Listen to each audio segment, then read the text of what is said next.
जय श्री कृष्ण। आज हम बात करेंगे कर्क राशि में चंद्रमा के संचार की और 23 से 29 जून के बीच में क्या घटनाक्रम होने वाला है।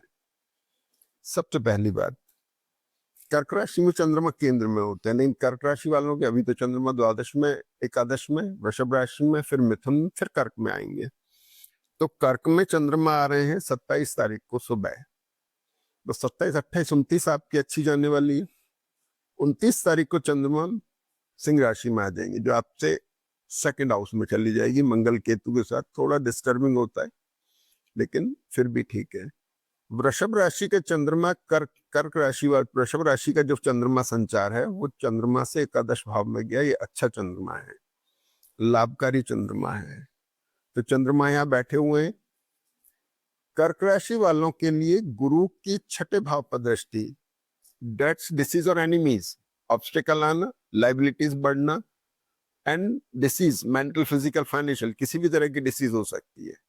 फाइनेंशियल डिसीज, दो लोन हो गए, मेंटली अपसेटनेस हो गई, ये चीजें हैं। अब ये इंडिविजुअल हॉरोस्कोप पे बहुत डिपेंड करता है। ये एक जनरल बात है, ग्लोबली हम बता रहे हैं, बाकी इंडिविजुअल हॉरोस्कोप पे बहुत डिपेंड करता है। वो आपकी जन्म पत्री से ही पता लगेगा कि आप वास्तव में आपके लिए कितना नुकसानदायक और कितनी फायदेमंद है। तो वृषभ राशि का चंद्रमा आपके लिए फायदेमंद है। सेकंड हाउस में मंगल और केतु बैठे कर्क राशि से सिंह राशि में। देखिए सेकंड हाउस में मंगल केतु, दूसरा स्थान क्या हुआ? कुटुंब का, वाणी का और धन का हुआ। आपको पता है अधिकतर पैसे वाले लोग जुबान के थोड़े खुरैट होते हैं। पाप ग्रह जो होते हैं आपको पैसा तो दे देते नहीं, जुबान बिगाड़ देते हैं, कड़वा कर देते हैं। तो मंगल केतु यहाँ बैठ के आपकी लूज शंटिंग करा सकते हैं, आपसे गलत बुलवा सकते हैं, उससे माहौल खराब हो सकता है, आपको नुकसान हो सकता है। बोलने पे बहुत संयम बरतना है, ठीक है नहीं।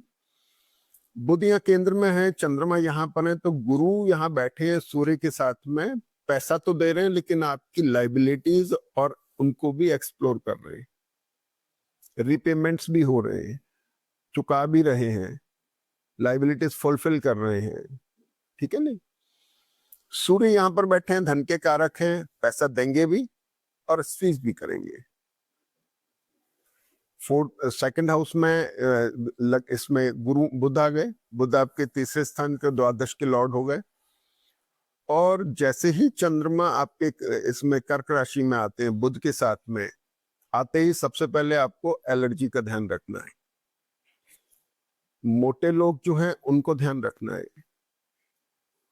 आपके पैसे से और बाकी चीजों को लेकर के कुछ कंसर्न हो रही है, डेवलपमेंट्स हो रहे हैं। तो कर्क राशि के अंदर चंद्रमा जो है 2 दिन रहने 27 और 28 तारीख को, ये एक अच्छी पोजीशन है। तो यानी इस वीक के अंदर आपकी स्थिति थोड़ी बेटर हो रही है 27 और 28 तारीख के बाद में, जब चंद्रमा द्वादश से हट के कर्क राशि में आ जाएंगे।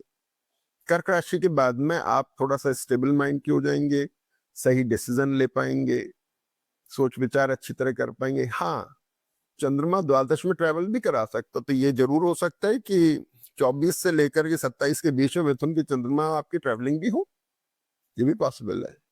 तो कभी कभी ऐसी भी स्थितियां बनती हैं।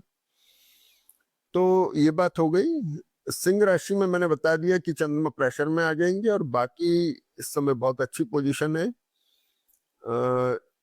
गुरु आपका थोड़ा सा इस पूरे साल में ही थोड़ा आपको ताकत कम दे रहे हैं, लेकिन आपको मनोबल बना के रखना है, अपना स्ट्रेंथ रखनी है, मजबूत रहना है।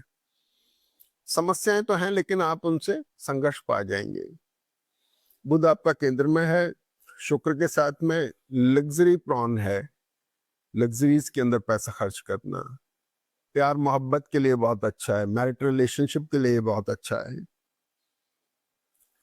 और बिजनेस के लिए मंगल केतु के साथ में है, पैसे की स्थिति इसमें दिखाई दे रही है। हेल्थ को लेकर के अगर हम बात करें तो केतु और सूर्य छठे भाव पर हैं। अब बड़े मजेदार बात यह है कि एक तरफ तो गुरु यहाँ बैठ के डेट्स, डिसीज और एनिमीज को बढ़ा रहे हैं, उसको लेके कंसर्न डेवलप कर रहे हैं। दूसरी तरफ सूर्य और केतु बैठ के इसको डैमेज कर रहे हैं। यानी है तो सही लाइबिलिटी, लेकिन खत्म भी हो रही है, रिपेमेंट्स भी हो रहे हैं लोन के, पैसा चुक भी रहा है, ठीक है नहीं, इसमें ऐसी कोई परेशान होने की बात नहीं है, चीजें अच्छी हैं। और शुक्र आपका फोर्थ लॉर्ड हुआ शनि चंद्र के बीच में, रीडिफाइनिंग मोड बना रहा है, प्रॉपर्टी को लेके कंसर्न है, एसेट को लेके कंसर्न है, ठीक है नहीं, कुछ लेना चाह रहे हैं, खरीदना चाह रहे हैं, एसेट के अंदर प्रॉपर्टी हो गई, गोल्ड ज्वेलरी हो गई, शेयर्स हो गए, व्हीकल हो गया, ये सारी चीजें एसेट में काउंट होती है। तो हम एसेट वर्ड यूज करते हैं, किसी भी तरह का कुछ हो सकता है। शुक्र आमतौर पे लग्जरी पॉइंट चीजें देते हैं, जैसे ज्वेलरी हो गया, व्हीकल हो गया, सो एंड सो, शेयर्स खास तौर पे, मार्केट भी तेजी पे चल रहा है इस समय। तो ये सारी चीजें हैं, तो कर्क राशि वालों के लिए समय ठीक है, और 27 तारीख के बाद से कर्क राशि वालों के लिए ज्यादा बेटर समय है। जय श्री कृष्ण।